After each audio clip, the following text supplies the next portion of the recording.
I'm excited to join you here today with my friend Ian Urbina from the Outlaw Ocean Project. And Ian has a very interesting career and very interesting initiative with the Outlaw Ocean Project. So much has been accomplished through it. I thought, what a great way for our audience to get some exposure to it, and frankly, for it to be the last podcast of the year, which is finishing the year with a bang. He is also the first professional journalist that I'm interviewing on the podcast. So I was joking with Ian just before that said I'm more nervous than he is this time around because he does this all the time and has won a Pulitzer in the process. So we'll chat a bit more about that. But Ian, thank you for joining me.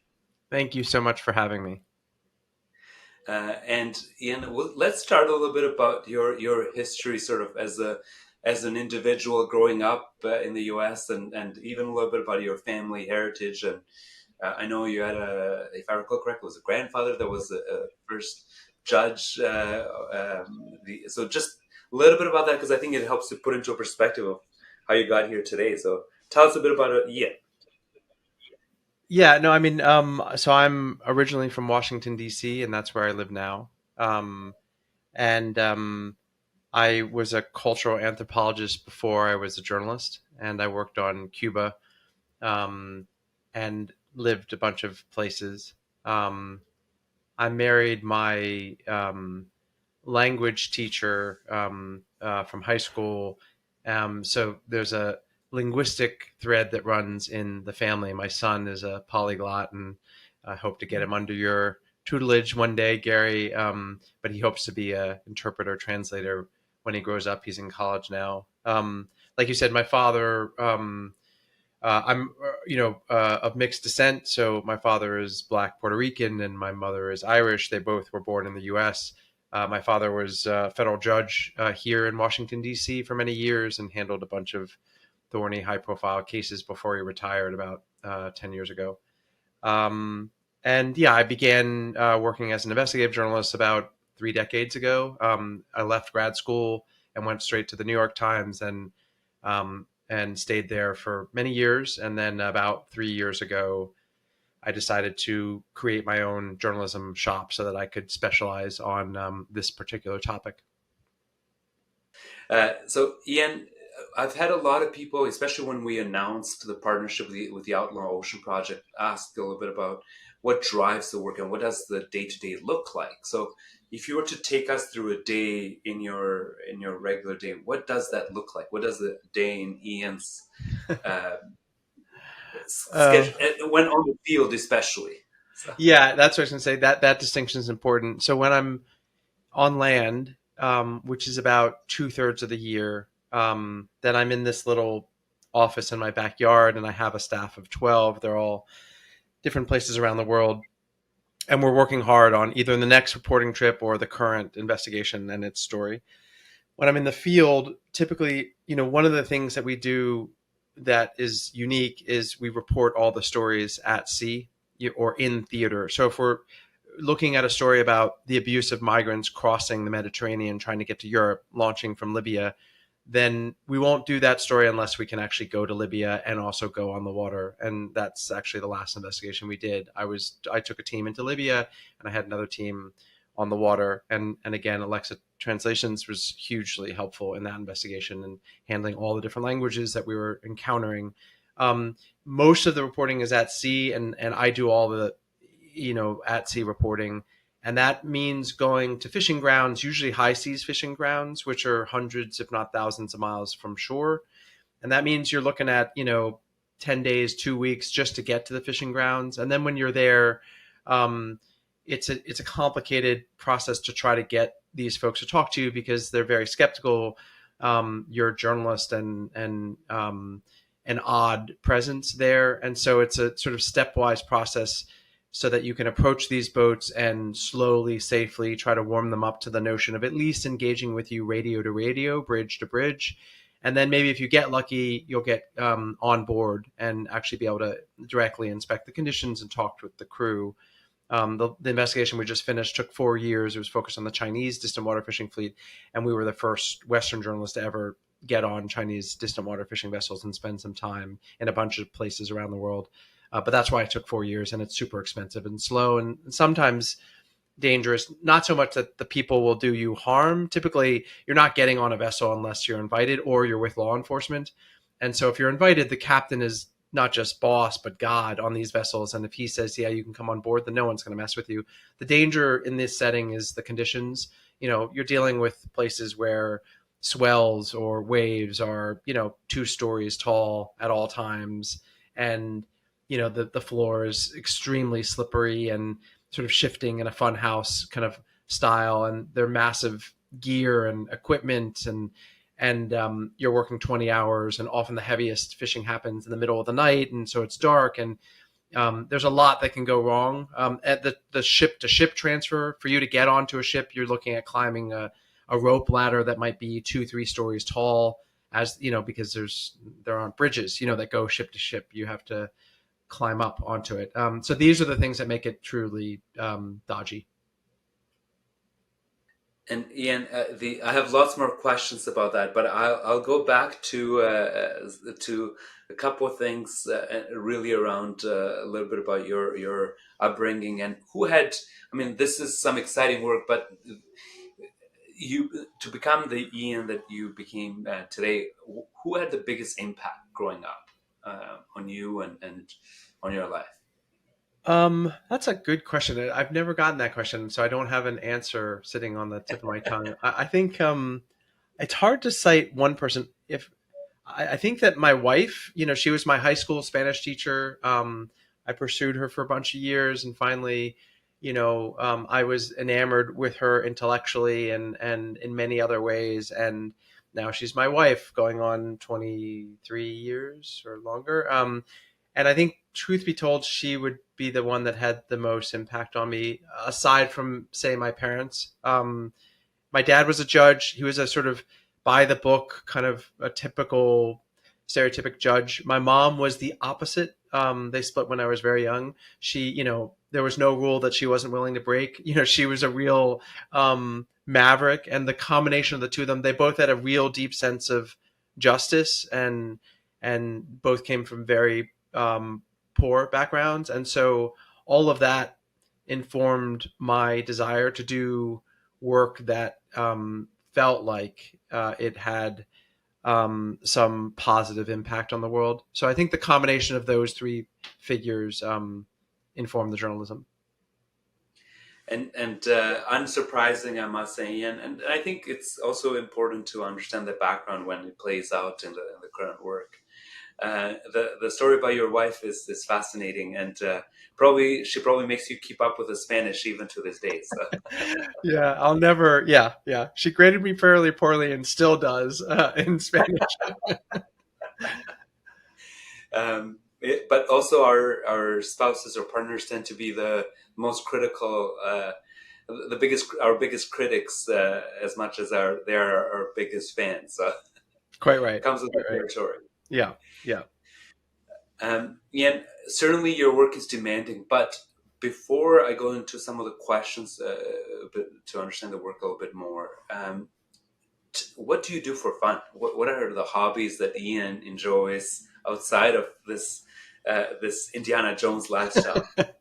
um, I I was a runner. My dad was an amazing runner. He went to the Olympic trials in '68. He won the national championship in college. He was an incredible runner. And I sort of, starting at age 10, uh, not by choice, followed the sort of family footsteps and went into the family business of track and cross country.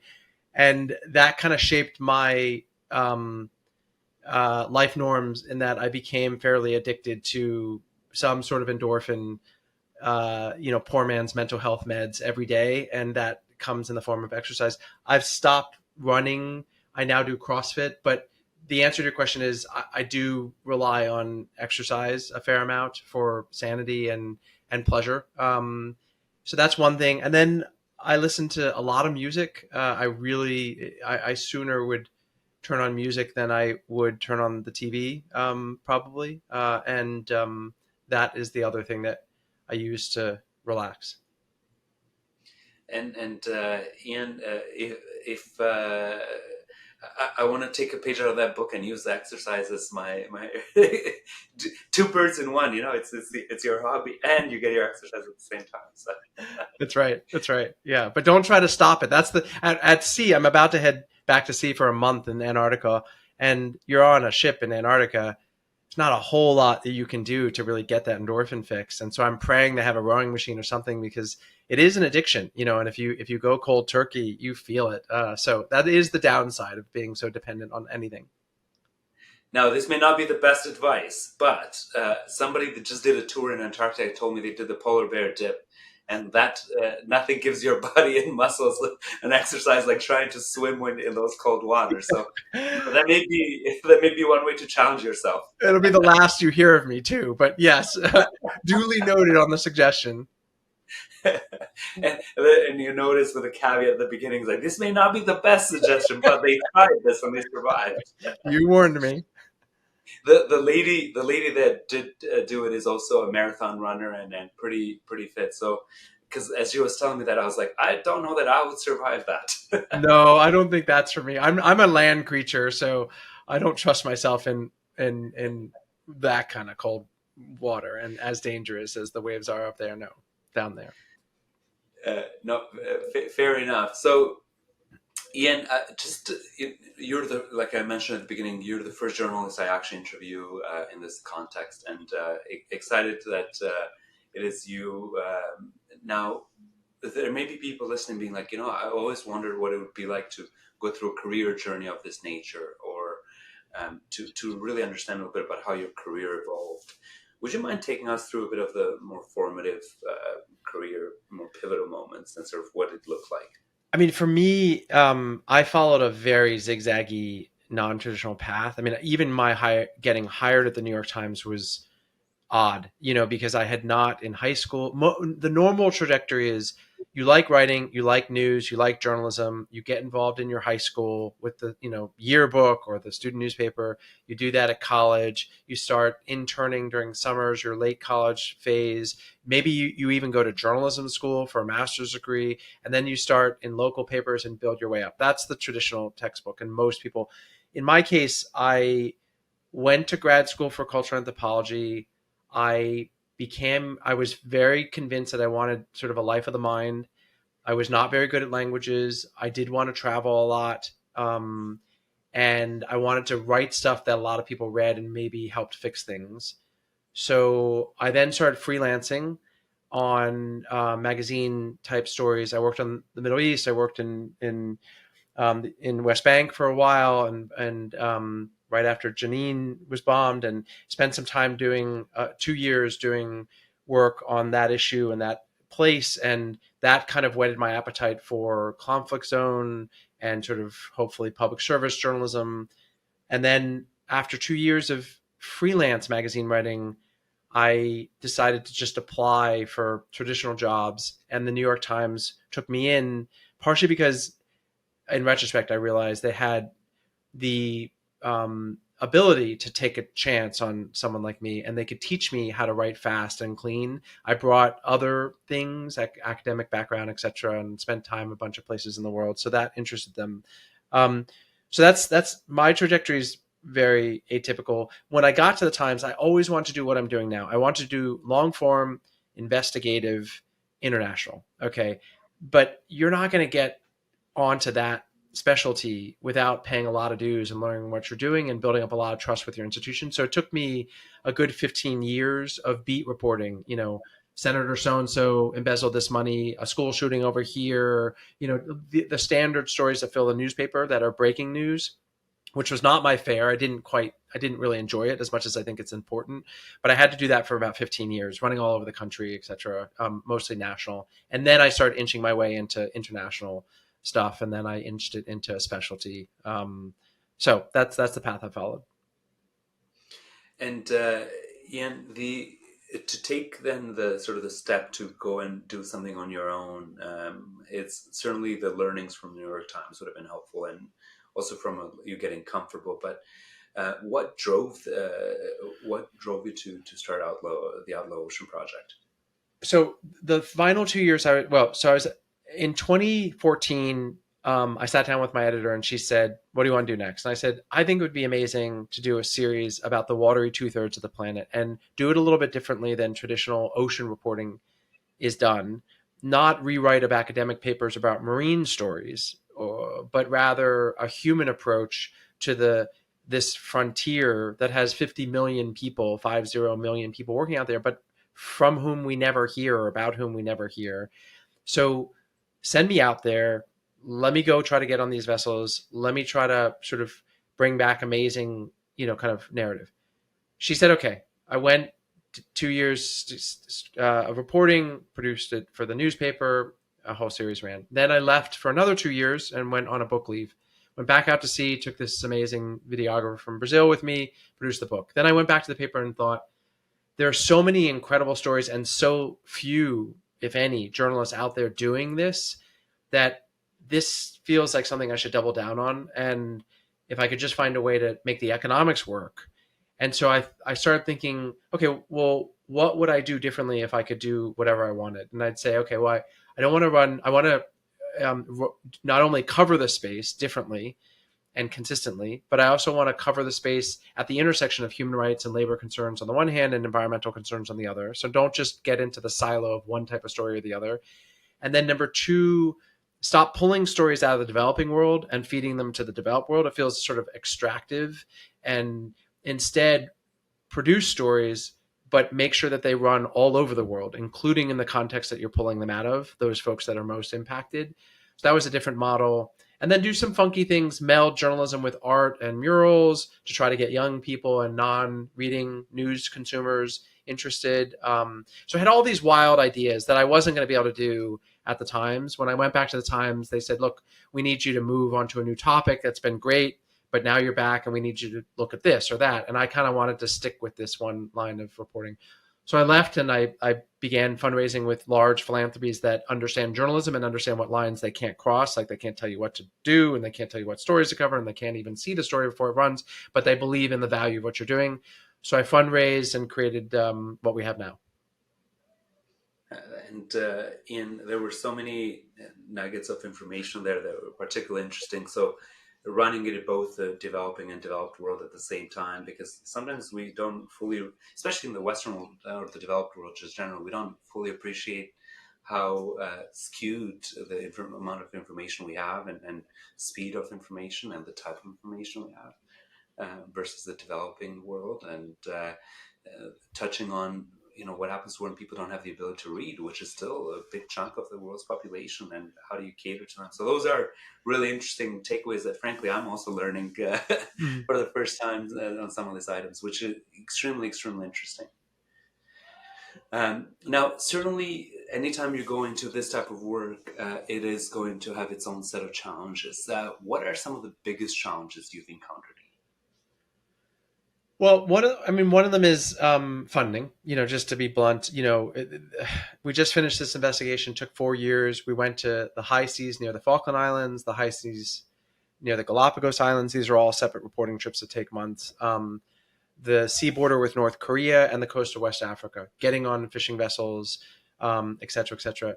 It's brutally time intensive, and to get out there and to do all the translation, again, with help from Alexa and others, but the drones and the petrol and everything you need to pull this off is crushing. And so I spent a third of my time fundraising, and that's not my dream, scenario.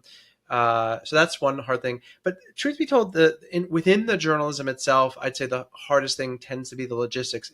If we set a requirement on ourselves, as we do, which is we're only going to take a story if we can actually make it narrative. So it's a story, not an article. It's not just a stacking of facts. It's like a beginning, middle, and end. It's got a character. And even if you don't care about issue X or topic Y, you like a good yarn, and so that's a story. And so if we're going to do narrative journalism and we're going to do it reported in theater, how can we do that? And the logistics of how are you going to get into Libya and not get killed? How are you going to get out 1,000 miles from shore to get on these vessels? Like the logistics of setting up those goals are intense. And then when you're at sea, you're on an in-bed for a month and a half on a South Korean squid vessel.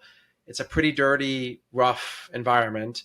You got to make sure you don't get sick. They're not bringing you back to shore. You can't get infections. You got to bring people with you that you really trust, who know how to size folks up. It's any conflict zone reporting. It's that.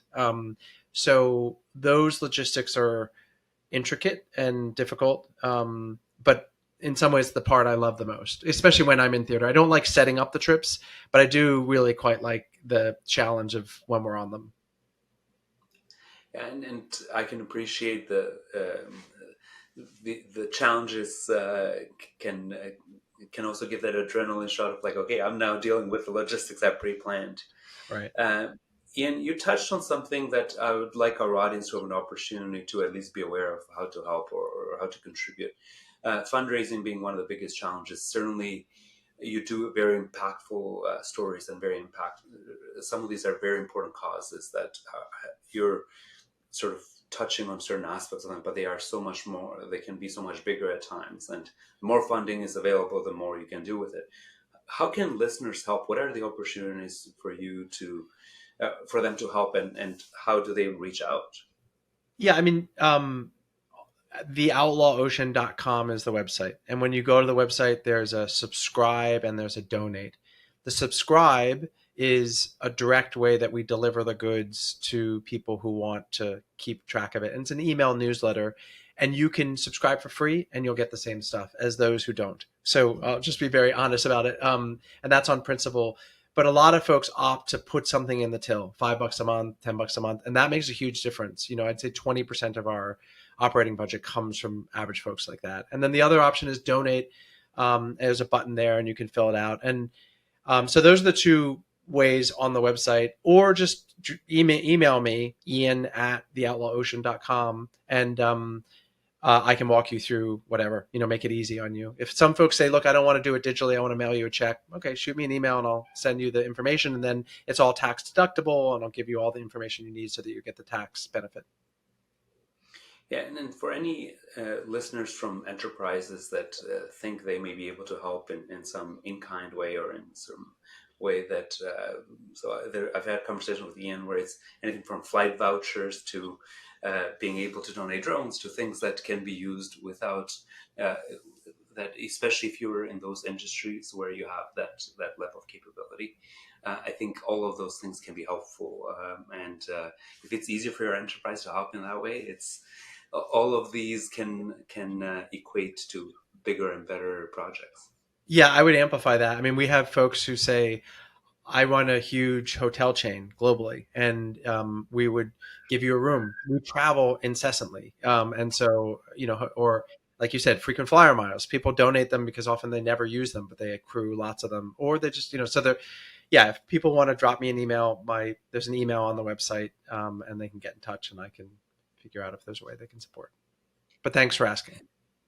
No, I think it's important, Ian, as we do this, that not only to keep our audience informed and hear that you're a great story, but also to figure out ways to help. Now, Ian, your team is also experiencing consistently some challenging situations. Often it could be potentially dangerous. It can be long days, as you described, in conditions that could be cold and wet and with motion sickness potentially induced, regardless of how much medication you can take. So, how do you what are some of the ways you've kept the team motivated and kept the team sort of pushing through some of these difficult situations, including yourself? Yeah, I mean, so on the vessels, if we're doing at sea reporting, we often get very few berths, meaning spots. So far, I've never gotten more than one berth other than myself. So it's a two-man team usually. I think I got one reporting trip where I had a +2, and I brought two videographers who double as translators. Um, so the teams are really small. When I went on land in Libya, the team was a little bit bigger because we had a documentary crew with us. The safeguards we take are variable. So we have support from Garmin, for example, who equips us for free because they're sponsors of ours with small devices that we have on our belt at all time. If you go overboard, you want that device on your belt because it's got an SOS button and it'll track you. But we have, a whole protocol also in, especially, most of the really dangerous situations we've been in have been on land. So Somalia, Borneo, Mexico, and Libya. Always when things got really, really rough, it was on land. And we have a protocol where the most of the team, so 10 of the 12 on the team, are on land. And when we're in theater, someone is on duty 24/7, and they're receiving updates from us every 6 hours, just telling them where we are and that we're okay. In Libya, we were taken captive by a militia, and it was pretty awful. And but the plan that we had in place, luckily, um, worked pretty well. My wife was on the phone with me when I was taken, so she heard that, and that was probably life saving because she immediately activated, outreach to U.S. State Department, the White House, and that's who ultimately rescued us. So we have like those sorts of catch mechanisms. If we go dark for longer than X hours, then they know who they're supposed to call and what they're supposed to do. But honestly, for all that stuff you might do, the most consequential decision is the decision to go to these places. And once you get there, there's only, when I was taken by the militia, the first thing the guys came in when they came in the room, 12 armed guys, gun to the head, was, where's your tracking device? So they knew I had a Garmin because the room was bugged. And the first thing they knew to get out of the room and separate me from. So you can do lots of security measures, but in places where they want to do you harm, they're probably going to be two steps ahead of you. And you just have to, kind of hope for your best and kind of obey your instincts also when it comes to sizing up folks. And when you have a spidey sense that, like, look, we should probably get out of this town faster than I was originally planning because I'm just getting some strange vibes, you should probably listen to those whispers. And it's always a fine balance, right, Ian? Because you have so much to cover and so much information to extract and learn, and at the same time, you can't do that at the peril of you and your team. So that's incredibly fascinating. Well, it's also a testament to what you have that I don't have, which is polyglot capabilities. Like, when you are truly fluent in many languages, especially the ones in the place where you're going, you have an ability to read signs much better than I do. I'm relying on translators, and that's a really thick, that's a bad lens. So I don't even know how to interpret a lot what's going down because I can't tell what the tone of what that guy was saying and things like that. So I'm even more at risk, and it's why I really respect those like you who can speak many languages. Well, and Ian, very soon we'll be able to equip you with a little piece of equipment that you can hear live these things without relying on an interpreter. Hmm. But even then, the cues, picking up the cues, the cultural cues, and this is where there's only so much AI can do, right? Right, The right, cultural cues, how does this individual strike you? Where it's a balance between understanding all of their makeup as an individual, from uh, upbringing to nationality, ethnicity, right. religion, and how that affects who they are today. Yeah, So this is what makes it such a complex issue beyond just language. yeah. And I've seen a few of these scenarios over time, and it is it makes your work incredibly challenging and at the same time rewarding. I think Uh, so. Yeah. No, I agree. So, Ian, I have a just because this part of it I find I had so many questions and I have to be selective for the purpose of today, just to make sure that it's as interesting to the audience as it is to me as well. So you have so many initiatives. There's so much that you can cover around the ocean. So many issues. How do you triage, and how do you then decide? Here's what we're going to pursue next. Which What are topic? the biggest factors? Yeah. So we engage. So take three steps back before you take two steps forward. So what can we do that's different than the New York Times or the New Yorker or the BBC or the Guardian or wherever? Okay.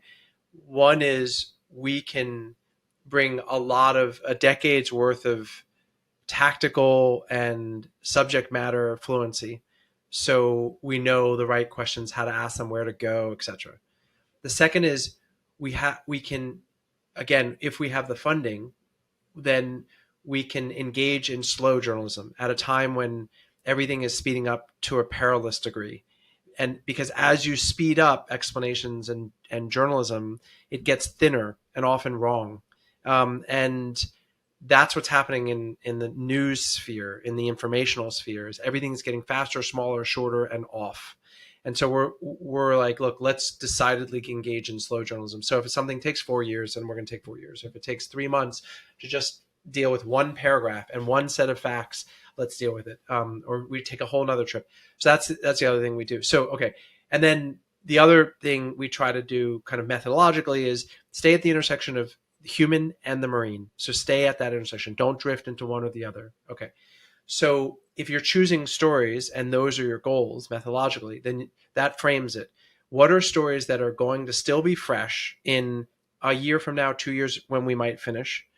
What are stories that we can have a seriously global impact? And I didn't mention this before. One of the things we do differently is we don't abide by exclusivity and copyright. So we self-fund, we then by philanthropy, etc. Then we come out 2 years later with this amazing story, and it's got lots of parts: a 10-part newspaper series, a 2-part magazine series, a documentary film, and a bunch of a podcast, a whole bunch of things, right? Then we go out and we say, hey, look, BBC, El País, El Globo, Le Monde Diplomatique, The Economist, the New York Times, the New Yorker, we have something for you. None of your folks can match it because we spent 3 years doing it. No one else goes out there. It's super polished. It's all legal. It's fact checked. Everything you want, it's here. You can have it. You can run it, and it will be free. Now that's a great word in the age of bad business journalism where no one's making money.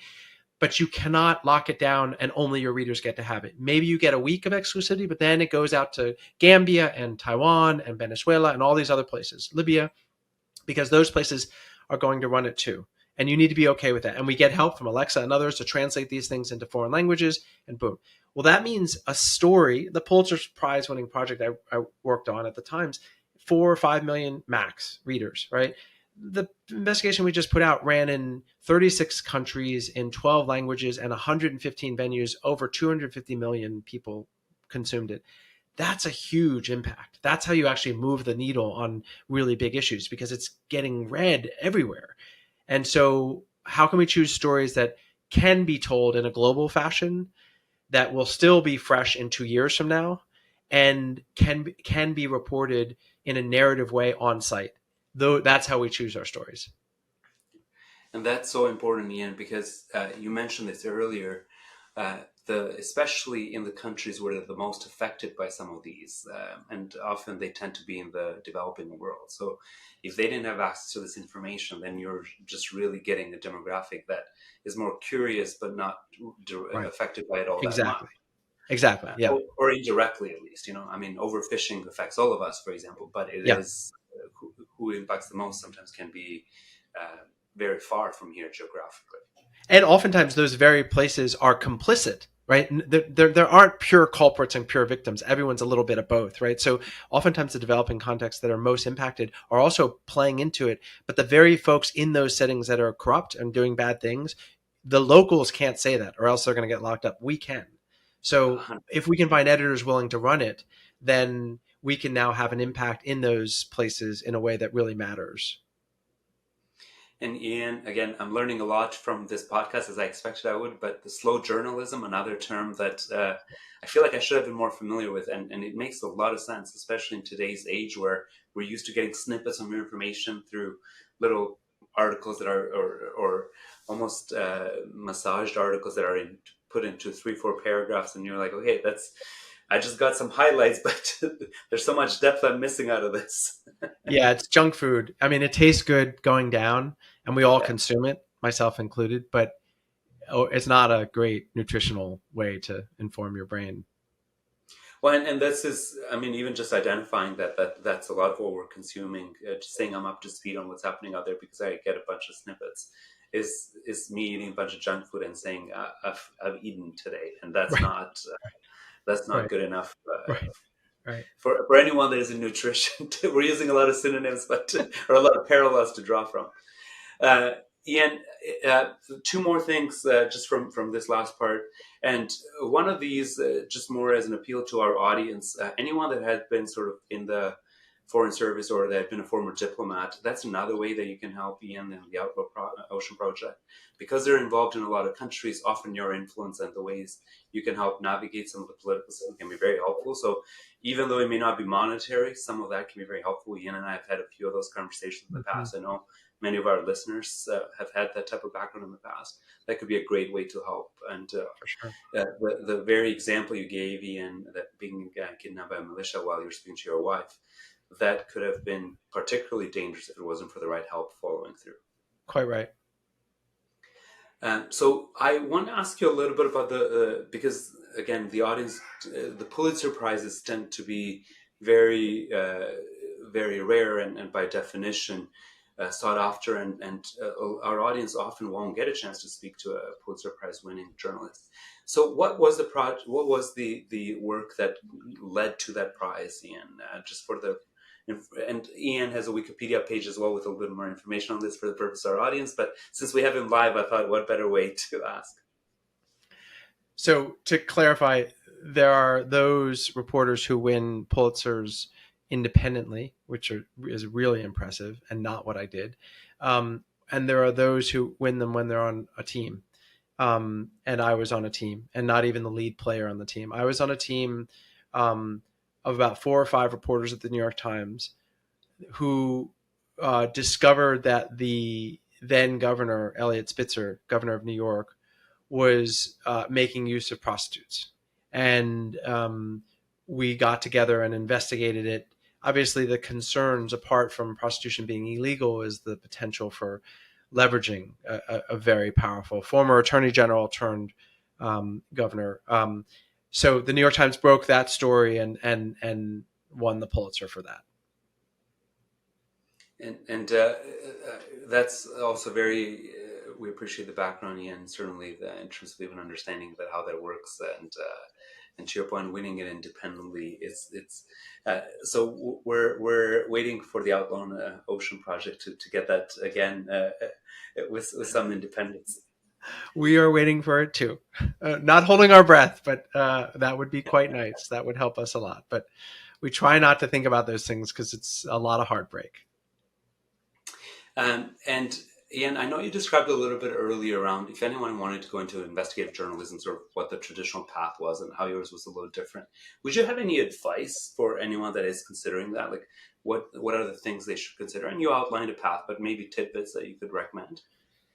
Well, so I think there's a prerequisite question, which is anyone interested in going into journalism generally, and then the sort of narrow niche, smaller niche that is investigative. First, let's understand the terms. So beat reporting is you're covering a region or a sport or a topic. You're the reporter on guns. You're the reporter on prisons. You're the reporter on France. So you're the White House reporter. These are beats. And your job is I was the Mid-Atlantic beat reporter. That meant for the New York Times, I was the Mid-Atlantic bureau chief. So anything that happened from the state of Kentucky all the way to the state of Ohio was my jurisdiction. And if I didn't get on a plane to go cover it, then I needed to assign someone to do it. And so that's beat reporting. And it means you're constantly sprinting and you're watching a terrain, a topic, and deciding, is this rising to the worthiness of us covering it? And if so, do we have something new to say, or what's the angle that's missed? Or is this feeling not really something we should be weighing in on just yet? The alternative is often called enterprise reporting or investigative. Enterprise is just enterprising, meaning you're coming up with ideas that are fresh, and it's sort of sui generis, notions of interesting thoughts or things happening in society. Investigative, as I define it, is more prosecutorial, and it's you're looking for things that are broken that bright light might help shed light on a fix. So you're already going into with a methodological bias. Like, there are things that are broken in the world, and you want to shed light on them and reveal them, but hopefully in a responsible, rigorous, explanatory way that gets them fixed. That's what I wanted to do and what we do now. Most folks who end up in investigative do not start in investigative. It takes a lot of time because the stakes are really high. You can really get blowback. So it takes a while. But if you start with being a beat reporter, win the trust of your editors, do a good job, know how to write well, have a really fresh eye on things that feel like they're hiding in plain sight, but might make a really good story. And why hasn't anyone looked at this before? And be willing to carve out time in your busy schedule to chase those passion projects, even alongside your beat, and do that over many years. And that's how you end up coming into investigative. Well, and not dissimilar to how you ended up starting the Outlaw Ocean Project. So that makes a lot of sense. Yeah. Yeah. And Ian, we're about to go into the rapid fire questions, which is a part of our session where I ask you a few questions and you just give me one-word answers. Okay. But before we get to that, I had one last question for you. With everything you know and have come to learn during this process, what is your advice on how we can act, both as a society and as individuals, towards to a more sustainable and just future for the oceans in a way that is equitable as well? I mean, I think that there needs to be more journalism, and more importantly, there needs to be more governance, quite especially the high seas, this international waters space.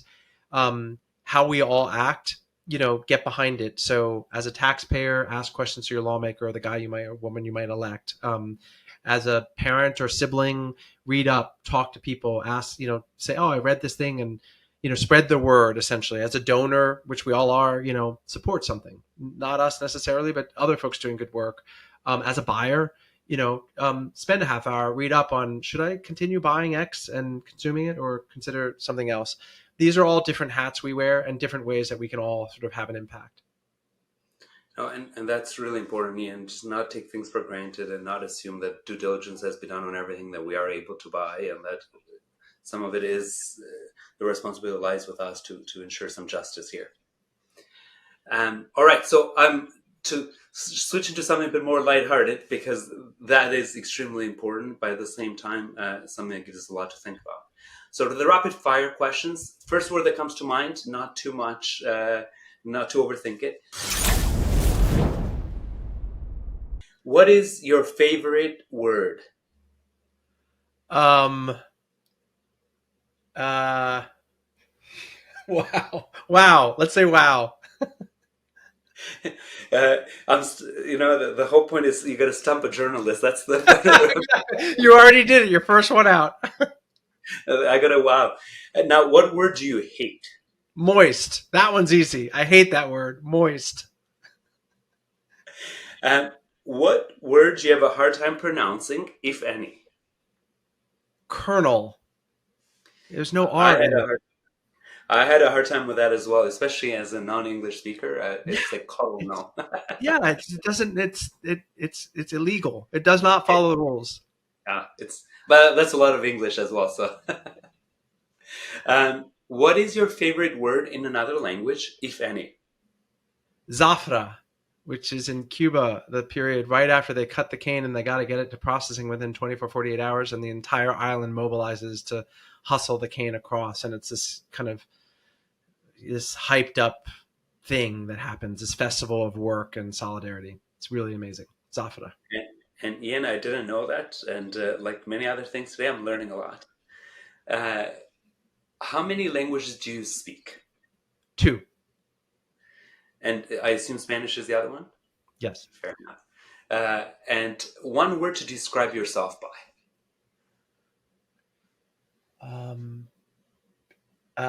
Intense.